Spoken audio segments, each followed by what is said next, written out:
This land is my family. It's my father Max, it's my grandfather Isaac. It will hopefully be what is left from my family once I'm gone. But right now, I want to do my best to maintain my property for them, but also for the area which has a diverse ecosystem. This isn't about foresters versus fishermen. That's just what the media makes it out to be. That's not what it is. We just want this whole thing to be a fair process. We want science to decide, not emotion and not politics. There must be a way that everyone wins here. That's all we want.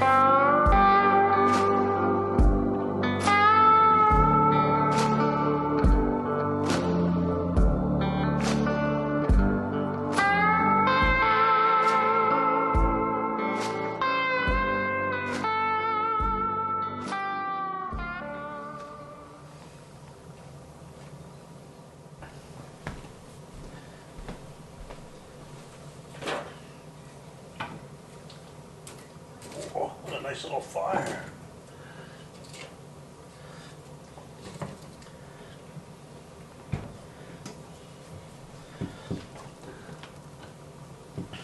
Hello, I'm Peter Spicer.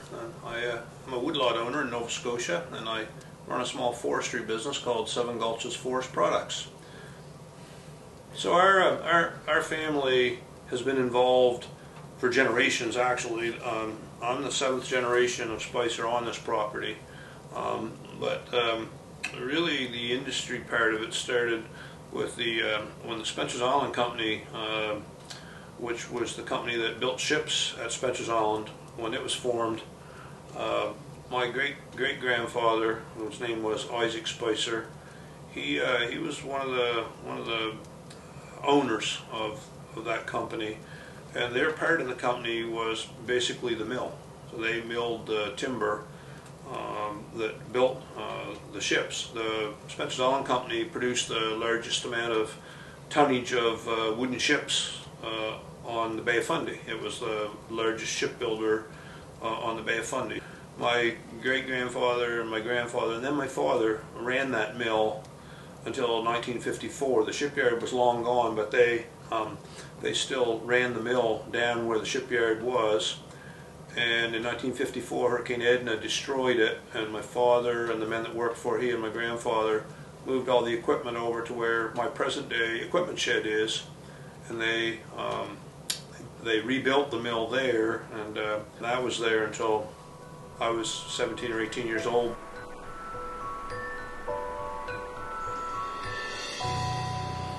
So this area was a field when I was a kid. It was a pasture land, a 10-acre pasture that my grandfather and father put their cattle in every day. And after our farm was done, my father, my brother, and I planted it in 1969. Okay, it was a plantation of red spruce. We put 2,500 trees in this piece right here. When we had our field day, we had a demonstration of commercial thinning. It was very well received, and they did a great job doing commercial thinning. But shortly after that, a couple of years later, Hurricane Dorian came along, and Hurricane Dorian just ripped through here from the northeast, and it knocked probably 60% of the stuff down. I had that recovered. I hired a guy to recover that, and we got some stud wood out of it, and at first we could get rid of the pulp wood. Later on we couldn't, and I had a contractor finish off cutting the rest of the stuff, and here's piles of pulpwood that you can see that we couldn't sell, and there's a lot more than that laying on the ground because we couldn't sell the pulpwood.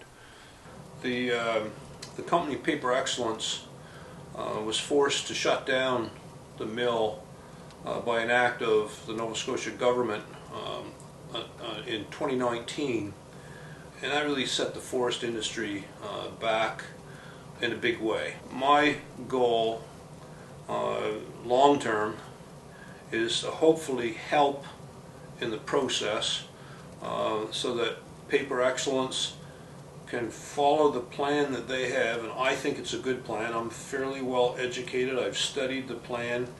I think it's a reasonable plan, and they hope to open the mill after basically rebuilding it so that it's one of the cleanest mills operating in the world. I think you're trying to do a good thing. There's been some things done wrong in the past, and we'll talk about those. I can name a few things that have been wrong in the past, and no doubt about it. But right now, I think their project looks like a positive thing, and I hope it's given a fair chance to proceed. So this is a pile of pulpwood that I cut a whole bunch of big trees up there, and these are the tops of them. I collected this right around the time that the mill was closed by the government, and it's been sitting here for 2 years. I have no market for it. It's probably good for firewood, and somebody might come and pick it up for their wood doctors. Other than that, it's just going to sit there. Just like all the other sites in the woods that we are working, we're leaving it laying in the ground now. Can't afford to bring it out with the price of fuel. It's significant right now because Nova Scotia just had a devastating hurricane. There are woodlot owners all around the province, particularly in the northeast and in Cape Breton, that have their woodlots flattened. Now, a contractor told me that probably only 30% of the product that's laying on the ground could be marketable for stud wood and logs. That means 70% is not worth anything but firewood, probably. So basically, those woodlot owners have no market for 70% of their wood because we don't have a pulp mill to sell it to. Now 70%, that might not be quite right because that includes firewood as well. However, it's very important to note that with this disaster we just had, we need a market for low quality wood so that contractors can go in and clean up those messes. If it's left to lay on the ground, it's going to create two problems. First of all, it's going to be a huge fire hazard. We're going to see fires like you've never seen before. A lightning strike will ignite a fire that can't be extinguished. The other problem we're going to have is wood rotting on the ground creates a large amount of carbon dioxide. If we harvest large trees and lock the carbon dioxide up in building materials, we've helped remove carbon dioxide from the system. But if we leave trees to rot on the ground, we're adding carbon dioxide to the system. People can spin that any way they want, but that's the facts. Anyway, my point is, for these woodlot owners that have lost almost everything that they've invested, they needed a pulp mill, and they needed it yesterday, not tomorrow. They needed it yesterday, okay? But the activists don't want that, and they'll do everything they can to prevent a healthy forest industry. I have places that aren't prime timber. They aren't beautiful park-like stands. There's trees in those stands that are crooked, are rotten, have bark beetle, they're broken. Those trees should be removed to improve that stand. You shouldn't remove all those trees. You have to leave some for animal habitat, things like that. And we do. We leave lots of that. But if I want to, improve a stand, do a commercial thinning, any of those things, I need to have a market for the wood that I take out. If I don't, obviously I can't do that because the cost of fuel is so high right now that it's just not economically viable, particularly for a small operator like me. The big guys, I don't know how they're doing it. The guys that are running the big harvesters, the feller bunchers, the forwarders, they've lost a big portion of their income because they don't have a market for a big portion of the wood that they still have to cut it. So that leads to another issue for landowners.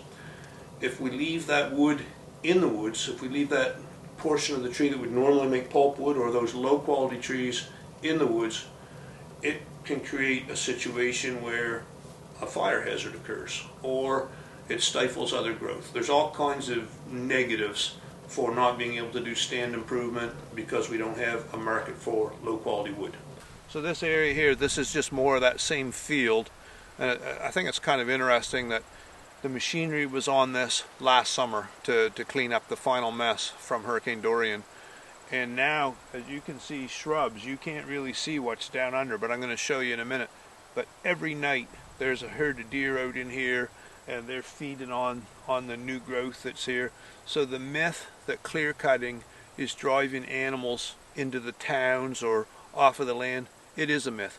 There's thousands of acres of forest around us here that's all fully forested, big mature trees. You'll see deer out here more than what you will anywhere in the forest, although that doesn't mean they're not there, but they love this area for feed. Okay, and I want to show you something else. So this wasn't planted this last go around. This is regenerating naturally, and in 1 year, come and look at this. There's one. There's about 7 right there. There's one. There's one. This will be a small forest. In a half a dozen years, we'll silviculture this, and this will look good again. Okay. So a clear cut does look ugly right after it's done. This basically clear cut was caused by the hurricane, much the way all of northern Nova Scotia has just been done recently. But this will be a forest again. We'll manage it and it'll come back, and the next generation of people will enjoy it or harvest it and appreciate it. I don't want a free-for-all that destroys the environment. Nobody wants that. People that work in forestry need to have a forest. So some of the claims that are made against the forest industry are totally ludicrous, because if we're destroying our forests, we're basically destroying our industry. So some of the claims and some of the groups that make these claims are really wrong. We're not sure. Some of them, we call them activists. We don't know what their agenda is. There's a woman that writes for a paper in Halifax that she actually put a picture of my house and its address number up and said, look, here's Peter Spicer, he's supporting the new mill project. And all that was doing, and I wouldn't bother naming her because everybody knows who she is, but all she was doing, she was trying to get people to harass me. Now my family was very upset when they saw that. I actually have been vandalized, but I really don't think it was related to this, but I've been vandalized a couple of times, and it could have been. It could have been related to this. I personally don't feel that that's the case, but I'm not sure. And I know other people were. There were people that had vehicles vandalized that had the stickers on their car that showed that they support the forest industry. So that's rubbish. That stuff there, like, I don't go around vandalizing anybody or anything like that, and I think it's wrong. And if that's the way people protest, which that's happened, some of these activists have done stuff that directly affects other people's livelihoods, and they're wrong. I thought that was, that showed the quality of people that are involved in these things. Now there's a number of groups, and there's a big company actually in Pictou County that has been very outspoken against the mill, has spread some false information, has some of their people on social media trying to dish anybody that supports the mill or forest industry, and not sure of the reasons. Some people suggest that one of the owners has a cottage on the mill. Some other people on the straight near the mill. People had year-round jobs where they were making $25, $30, $35 an hour, and that makes a threat to businesses that pay minimum wage, or some of the seasonal outfits like tourism that basically relies on unemployment insurance for 8 months of the year, and workers get minimum wage for 4 months of the year. We're basically keeping the poor, and I have a serious problem with that attitude. Now there's some other groups that they just protest for the sake of protesting. The publicity that these activists get actually gives you the impression that there are more of them than what there are. So politicians sometimes are scared of that, and that makes it difficult, because politicians, their basic job once they're elected is to get re-elected. So if they make an unpopular decision or take an unpopular side, they might think that, well, this is my job and I'm going to lose my job. There's a fair connection between one of the or two of the politicians in Pictou County and some of the anti-mill groups, which makes it difficult. And that makes it difficult for for a fair process, for fair decisions, and really it seems to be negative for that area and for the province. Okay, so I'll go into an explanation as to why the mill shut down. It's a complex thing. The mill itself was something that the government back in the 60s attracted. They wanted a large employer, and in a central location, a pulp mill is a large employer, and it was. So what the government of the day in Nova Scotia, and it happened to have been the Bob Stanfield Conservative government, they attracted a company, and it was called Scott Paper Company, and they said, we'll look after your effluent, you build a pulp mill. And I think that started around 1967. I think that's when the mill was built. One of the misconceptions about the mill itself is that the mill owned Boat Harbour. That's not true. Boat Harbour was owned by the provincial government, and they were responsible for it. Now, Boat Harbour was a prime example of industrial racism. Much like when they had the Halifax dump was near Africville in the north end of Halifax, and there's all kinds of other examples. It was wrong. Boat Harbour should never have been put where it was. At the time, the environmental standards were very low. That's one issue. But the other issue was Boat Harbour was right next to Pictou Landing First Nations, and that was a terrible wrong that was done to those people. Nobody disputes that now. We all know, and in today's world that would not have been done, and none of us think it should have been done either. However, when the people that are against the mill start talking, they bring up Boat Harbour. Boat Harbour is closed. It will never open again.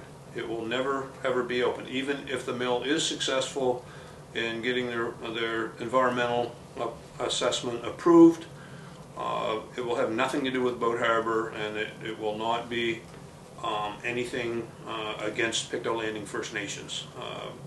People that use that argument about Boat Harbour are merely trying to divert attention from the fact that Paper Excellence does have a very seemingly good plan. During, I think it was around 2014, the pipe actually going across Pictou Landing First Nations land had a leak in it, and that was discovered by somebody in the public.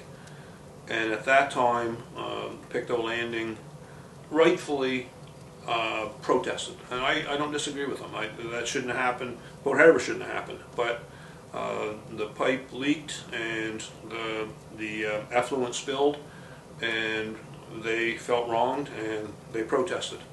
So the government of the day, which was the Stephen McNeil government, passed what was called then the Boat Harbour Act, saying that Paper Excellence had until I think it was 2019, they had 5 years, so 2014 to 2019, to have an alternate plan for their effluent. And we all know where that went. The Boat Harbour Act stated that if their environmental assessment was not accepted, then the mill, at that time was called Northern Pulp, would be closed. And there were a lot of people looking for extensions, looking for a way forward, and that amount of time that was given, what actually worked out to be 4.5 years, was never really enough time to pass all the environmental assessments tasks that were given to Paper Excellence. So when the time came for environmental assessment to be approved, it wasn't passed. And there were a lot of reasons that went into that. A lot of them were political. Some of them were not scientific at all. And that was the end of the mill as we knew it then. And I don't know if that's good or bad, but the mill was shut down, and that really hurt the forest industry. And a lot of us didn't feel there was a fair process in that environmental assessment process. A lot of the people in the Department of Environment were quite connected with the activists that are dead set against a lot of industry, not just the pulp mill. So it didn't seem like from the get-go there was actually any opportunity of the environmental assessment for the new treatment facility that they had planned to go forward, and it didn't. The environmental assessment was turned down, and we weren't really surprised. We had that feeling all along. The government of the day, the Liberal government of the day, actually met with a lot of contractors, a lot of forestry workers, saying, don't worry, everything will be fine, we'll get a market for your pulpwood. They even said other misleading statements like the mill wouldn't close, and none of that happened. There's been nothing done by government that helped the people in forestry to replace the lost revenue that the low quality fiber brought in. So that's where we are with that. That's why the mill was closed, and it was an act of politics, and some parts of that act were probably correct. The fact that the pipe leaked on First Nations land, that's wrong. The fact that the pipe went across First Nations land isn't appropriate either, and that was industrial racism. And hopefully that type of stuff doesn't ever happen again in this world. That is a short version of why the mill closed.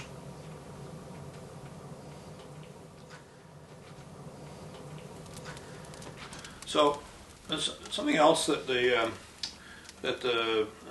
Paper Excellence company that is trying to basically rebuild this mill to become a new mill, something else they did at the start of this process, they asked all the players in the industry, both for and against, not all the players in the industry, but all the stakeholders. They asked the fishermen, they asked the Friends of the Northumberland Strait, they asked Pictou Landing First Nations, they asked industry representatives, they asked forestry contractors, landowners. They asked them all to form a group, the Environmental Liaison Committee, and it's very active and it's got good people involved in it. They just wanted more stakeholders to be involved in it and more critics to be involved in it. Out of that group, what they wanted was they wanted to be told what the public wanted. They wanted to be told how they could do it right. They wanted to make the mill something that would be workable for everybody. And most of the people that protested, that were in that boat regatta that stopped the people from doing their studies in the first project, none of those groups would go to the table. They refused. They didn't want to be any part of it because that would take away their, oh, we can't protest if we're part of it. And that wasn't the point. The point was, what do you want? What do you want? How do you want this process to, what can we do to make it right for you? And they declined, they refused. So that group went forward, and they butted heads with Paper Excellence and something. They said, here, you can't do that. That's not right. Well, here's some things that you're doing right. And they basically have torn apart and gave suggestions, constructive criticism, so to speak, and have tried to help the process to do it right. Now, whether that matters or not to the general public, at least the general public should know that that happened. Okay, that a lot of these people that are doing the protesting would not say, here's how you can make it right. I don't feel that I'm the agent of evil. I feel that I'm supporting people that want to work and support their families and earn an honest living. Not everybody can have a government job, not everybody can have a job in politics that makes money way above what the average worker makes. And the jobs in forestry are hard work, and they actually produce a product that brings in revenue, and it provides an awful lot to our economy. Like 40% of the container traffic that went out of the Port of Halifax came from northern pulp. That has been stifled. That number has been stifled. So like the Port of Halifax lost big. So it wasn't just the forest industry. This affects everybody. I want to see the forest industry succeed.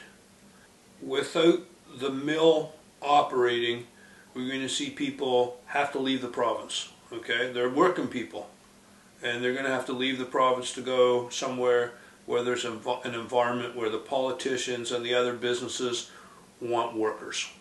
If we don't want that here, that's the clear message you're sending. If we want seasonal work, if we want people to live on minimum wage and draw unemployment for the rest of the year, that's the message that's being sent. So politicians have to look inside themselves and decide whether they want industry that pays, industry that isn't running on government dollars. Tourism is a great thing, but it doesn't survive without government money. The forest industry, we can't get subsidies because that's a contravention, I think is the term, of the softwood lumber tariff agreement with the United States. So when a contractor's in trouble right now, they can't get a direct subsidy. We have to operate on money we earn from a product we sell. That's a concept that's hard for people to understand. But right now, with the inflation that we have in the country, people should start to understand that we've had too much government money given away, and that's caused all these high prices. And maybe reality is starting to set in for some people. We have to have businesses that produce a product.